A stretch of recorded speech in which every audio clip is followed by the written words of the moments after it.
Привет всем любителям аниме, добро пожаловать снова на мой канал, где мы погружаемся в огромный и увлекательный мир аниме. Сегодня у нас есть для вас кое-что новенькое, потому что мы собираемся окунуться в мир аниме без цензуры. Да, вы не ослышались, это потрясающие аниме-сериалы, которые раздвигают границы возможного. Настолько насыщенные, что они не для слабонервных, так что приготовьтесь исследовать темную и острую сторону аниме. Поскольку мы предоставляем вам наш топ-10 аниме без цензуры в жанре эти, которые вы просто не сможете смотреть на публике.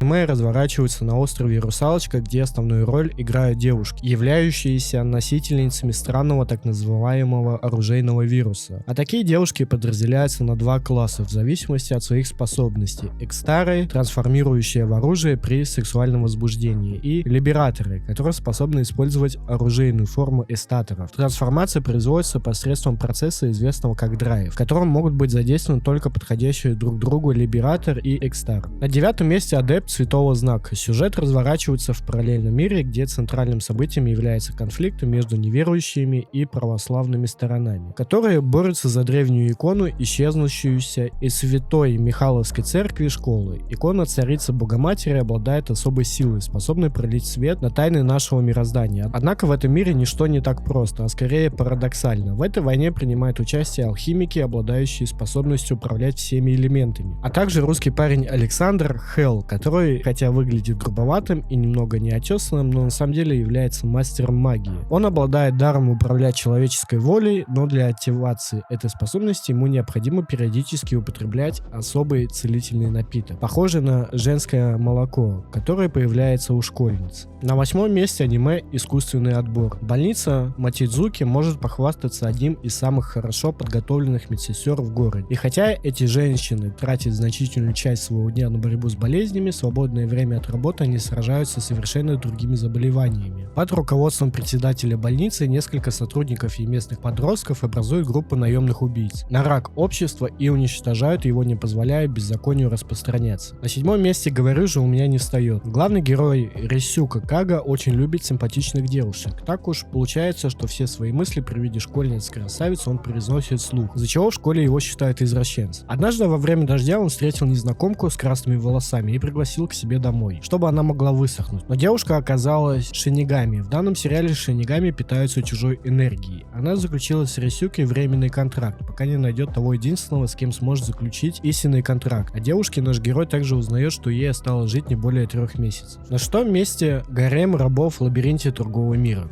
Юноша, собравшийся совершить самоубийство, решил поискать способ умереть в интернете. Но вместо этого он нашел странный сайт, на котором было много вопросов и система очков, позволяющая задать навыки и способности персонажа. Он заинтересовался, и когда он закончил настраивать своего персонажа, вылезло сообщение: теперь вас отправят в мир с выбранными вами настройками. Возвращение невозможно, вы все еще согласны? Парень, не раздумывая, нажал «да» и оказался в другом мире с навыками, которые выбрал. На пятом месте аниме называется «Давайте играть». Жил себе школьник Кио Кадзуки в солнечной Окинаве. Жил один, но не тужил. И однажды обнаружил у себя в постели красивую девушку с косачьими ушками и хвостик. Девушка представилась как Элис и заявила, что она иностранка, только не из другой страны, а с другой планеты, и прибыла на Землю налаживать отношения. А что до постели, так это у них так принято. А тут же удивленный парень был по уши втянут в приключения. Мало того, что Элис начала знакомство с людьми Земли, превратив его в дом какое-то посольство, то ли сумасшедший дом, то как на нее еще и начали охотиться все, кому не лень. И правительство, и спецслужбы, и тайные ордена. Но девушки с косачьими ушками на каждом углу не встречаются, поэтому Кио стойко решил защищать Элис до последнего. На четвертом месте аниме под названием «Поцелуй сестер». Все свое детство 16-летний Кейта Суминоэ провел бок о бок с двумя старшими сестрами-близняшками Рика и Айка. В настоящее время проблема заключается в том, что родственники они сводные и связанные по крови. И чувства сестер Рика и Айка Кейти перетерпевают взрослую эволюцию. Родные отец и мать поощряют такие чувства и стремления сестер подталкивать Кейти к тщательному изучению вопроса перед окончательным выбором. Сестры-близняшки только рады такому положению вещей и готовы пойти на все для облегчения и оптимизации процесса. Вот и думай, завидовать парню или посочувствовать. Некоторое время у Кейта получается избегать встречи с близняшками в средней школе. Он снимал напряжение на занятиях легкой атлетики. Но пришел момент, когда ему пришлось перейти в старшую школу Гакуси, которую выбрали родители, где учились старшие сестры. Кэти понимает, что спорить бесполезно, и усиленно готовится к вступительным испытаниям и укрепляет дух. Хотя укрепляй не укрепляй, а мудрецы не зря сказали, что капля камень точит, а две сестры тем более. На третьем месте аниме я стал образцом простолюдина в школе благородных девиц. Полностью отрезанный от мира горами местный находится пансион благородных девиц, в котором молодых девушек из богатых семей обучают этикету высшего общества. Однако из полной изоляции от внешнего мира невинные и стеснительные выпускницы из этого заведения имеют проблемы с адаптацией в современном мире. Дабы избежать этого в будущем, администрация школы решила плавно ознакомить девушек с обществом, насильно включив в академию всего одного рядового школьника мужского пола. Нем оказался Кимита, который подходил по всем критериям. Вот определение обычный, но еще администрация заключила, что он гей с фетишем больших мускул, а значит идеальный вариант для женской школы, дабы не быть кастрированным для защиты чести школьниц пансиона. Нашему герою пришлось согласиться с этим недоразумением. И теперь ему придется выдерживать внимание многочисленных благородных девиц, которые полностью оторваны от мира.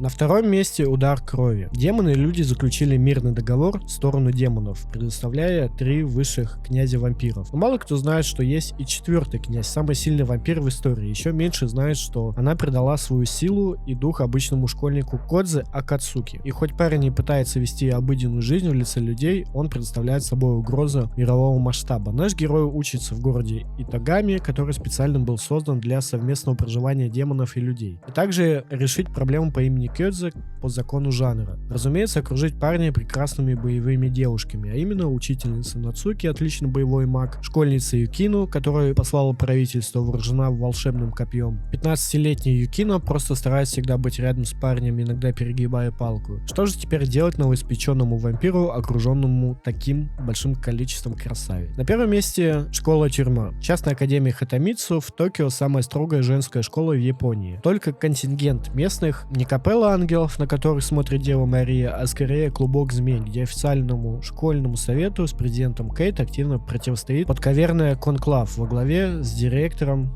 дочкой Мари. И вот ради оживления школьной рутины в старшие классы Хатимицу впервые в истории зачислили 5 парней. Отныне для несчастных шаг в сторону нарушения школьных правил, а прыжок на месте, извращение и провокация. Сегодня в видео я тебе рассказал о топ-10 аниме в жанре эти без цензуры. Ставь лайк, если хочешь увидеть новую подборку в жанре эти. 50 лайков, 2-я часть. А у микрофона был Райдер. Бай, сучки.